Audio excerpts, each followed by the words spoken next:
Bus diserang pemuda di Probolinggo, ngamuk karena jalan terhalang saat hendak balap liar. Sebuah bus antar kota dan antar provinsi menjadi sasaran amukan puluhan pemuda yang hendak balap liar pada Sabtu, 31 Agustus 2024, malam.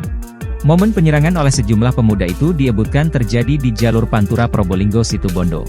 Beruntungnya, para penumpang, sopir, maupun kondektur bus tidak mengalami luka.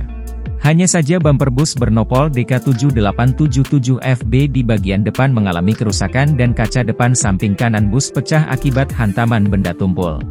Bus jurusan Denpasar Malang Kediri itu dikeroyok pemuda yang hendak melaksanakan balap liar di jalur Pantura masuk Kelurahan Patokan Kecamatan Keraksaan Kabupaten Probolinggo, atau lebih tepatnya di depan Delta Swalayan sisi selatan. Akibat ulah segerombolan pemuda tersebut membuat arus lalu lintas sempat macet. Sampai akhirnya petugas gabungan dari Sabara Polres Probolinggo, Polsek Keraksaan, dan Satlantas Polres Probolinggo tiba di lokasi kejadian.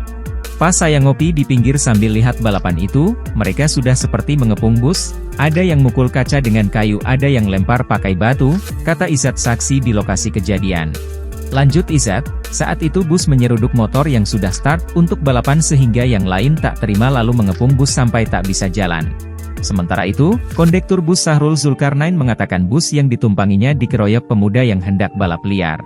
Ini bus jurusan Bali yang mau ke Kadiri yang dirusak oleh pemuda yang akan balap liar itu kaca depan sama bumper depan, ungkapnya. Anggota Polsek Keraksaan Bribka Mujiono menyebut pihaknya sudah mengamankan 2 sepeda motor yang diduga akan melakukan balap liar.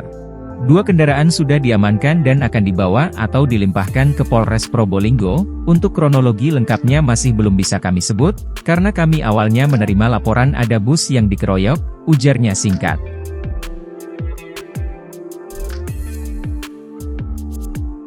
Download Tribun X sekarang, menghadirkan lokal menjadi Indonesia.